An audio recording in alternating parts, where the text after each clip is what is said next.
thank the Lord Almighty for giving me this opportunity to stand in front of highly anointed people. And in this occasion of Mahasabha and Swarna Jubil, I got an opportunity to read the history of Tabarada.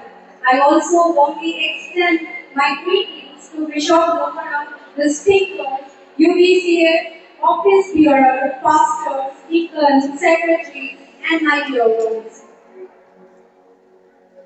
ଆଜିର ଏହି ପବିତ୍ର ମହାସଭାରେ ଉପସ୍ଥିତ ମଣ୍ଡଳୀ ସମ୍ମିଳନୀ ସମଗ୍ର ପ୍ରଭୁଭକ୍ତ ଭାଇ ଭଉଣୀମାନଙ୍କୁ 101ତମ ମହା ଅଧିବେଶନ ଓ ଏହି ପବିତ୍ର ଜୁବେଲ ଉତ୍ସବକୁ ସସମ୍ମାନ ସ୍ୱାଗତ ସହ ପ୍ରେମ ନମସ୍କାର ଜଣାଉଛୁ। ନମସ୍କାର। ଏକ ମହାନନ୍ଦର ଅପୂର୍ବ ମିଳନ ସଭିଙ୍କ ମନ ପ୍ରାଣ ସତେ ମହାନନ୍ଦରେ ଭରପୁର, କାରଣ ବର୍ଷ ପରେ ବର୍ଷ ପିଢ଼ି ପରେ ପିଢ଼ି ଯେଉଁ ସଦାପ୍ରଭୁ ବିଶ୍ୱାସର ପ୍ରତିପାଳକ ଆମମାନଙ୍କୁ ମହା ଅନୁଗ୍ରହ କରି ଏପର୍ଯ୍ୟନ୍ତ ବଢ଼ାଇ ଆଣିଛନ୍ତି, ସେହି ଜୀବନ ପରମେଶ୍ୱରଙ୍କ ନିକଟରେ ଆମେ ଅଜସ୍ର ପ୍रणिपत्र ଧନ୍ୟବାଦ। ଅତି କ୍ଷୁଦ୍ର ଆମ ଏହି ଗ୍ରାମ ସମ୍ଭବତଃ 1880 ମସିହା ବେଳକୁ ଏଥିର ଗ୍ରାମ ଭୌଗୋଳିକ ପରିଚୟ ଆରମ୍ଭ ହୁଏ। ସର୍ବପ୍ରଥମେ ମଗଧ ଛିଞ୍ଚାଡ଼ି ନାମକ ଜଣିତ ଏକ ବ୍ୟକ୍ତି ଶସ୍ତ୍ରୀଙ୍କ ଏଠାରେ ବସତି ଆରମ୍ଭ କରନ୍ତି। କ୍ରମେ କିଛି ପରିବାର ବସବାସ ଆରମ୍ଭ କରି ଏକ ପ୍ରକାଣ୍ଡ ବରଗଛ ମୂଳରୁ ବହି ଆସୁଥିବା ଝରଣା ପାଣି ବ୍ୟବହାର କରୁଥିଲେ।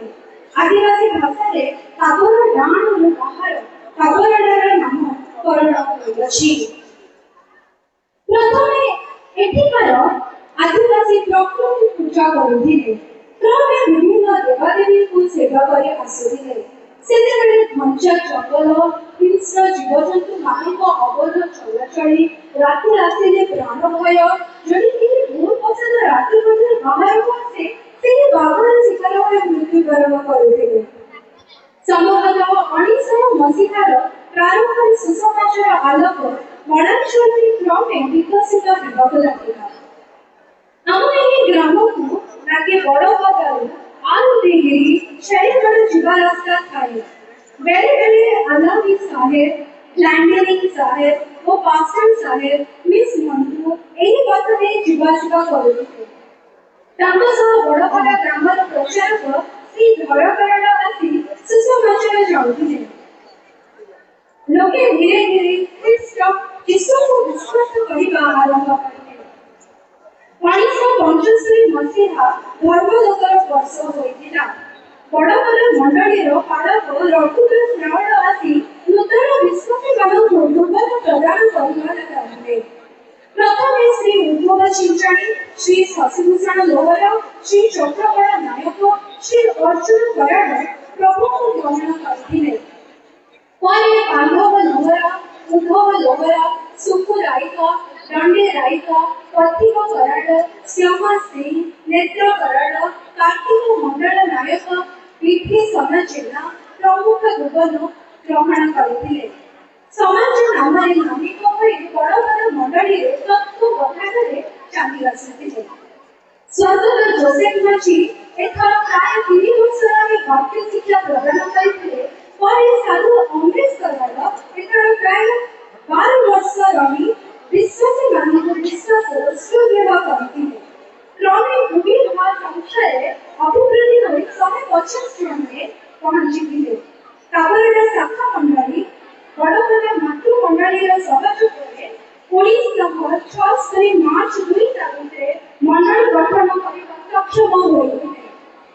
ମଣ୍ଡଳୀର ପ୍ରଥମ ପାଳକ ସ୍ୱର୍ଗତ ଜୋହର ଜେନା, ଅଭିଷିକ୍ତ ଡୁକାନ, ସ୍ୱର୍ଗତ ଶଶିଭୂଷଣ ଲୋହରା, ସ୍ୱର୍ଗତ ଡାନିଏଲ କର ମଣ୍ଡଳୀର ସେବା କରିଥିଲେ।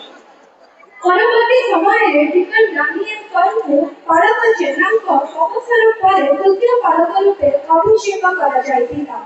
ତାଙ୍କ ଦେହାନ୍ତ ପରେ 1946 ମସିହାରେ ସ୍ୱର୍ଗତ ପାଳକ ନାମନ ଲୋହରାଙ୍କୁ ତୃତୀୟ ପାଳକ ରୂପେ ଅଭିଷେକ କରାଯାଇଥିଲା। କୋଭିଡ-19 ସମୟରେ 2020 ଜୁଲାଇ 5 ତାରିଖରେ ପାଳକ ଲୋହରାଙ୍କ ପରଲୋକ ହୋଇଥିଲେ। 2020 ଠାରୁ 2025 ଅକ୍ଟୋବର ମାସ ପର୍ଯ୍ୟନ୍ତ ମଣ୍ଡଳୀ ପାଳକ ବିଭିନ୍ନ ଅବସ୍ଥାରେ ପରିଚୟ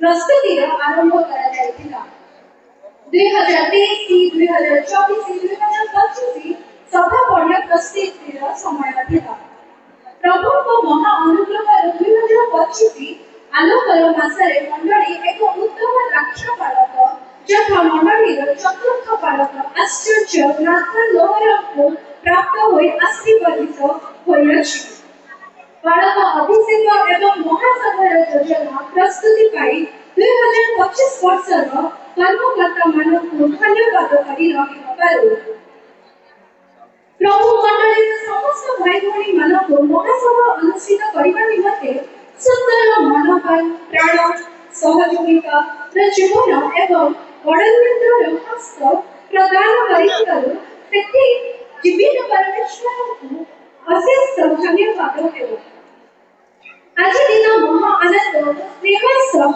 अभिनव रीति मंडली सम्मेलन 101तम महासभा व द्वितीय मार्च 2026 रे मंडली स्वर्ण जुबली प्रतिपालन करिबार सक्षम करिबार ताहा नाम रे गुणगान करियछु आमे प्रभु का सम्मान व गौरव देवछु जपरि प्रभु 500तम वर्ष को पवित्र करिबा को आदेश देइथिले सेहि परि आमे मध्य प्रभु का नाम को उच्च करूछु ख्रीष्टरे कामरण मंडली ता 2 मार्च 2026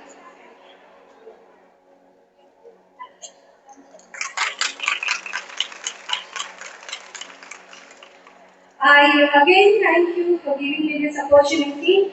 Thank you, Secretary. Thank you, Pastor. Thank you, Deacon. And I also thank Dr. Besab Lohara for coming to this Savarada Mandali. And we really thank you, sir, for coming here. And he is really a highly anointed pastor, highly anointed bishop in the entire nation, I would say. So we really thank you and greet you here, sir. Also, I want to welcome to all the people around the states that have gathered here, even beyond the states that you guys are gathered here. Thank you so much. बहुत शुक्रिया. Thank you. धन्यवाद तुमको कहते हैं आपको धन्यवाद ज्ञापन करेगा ए समय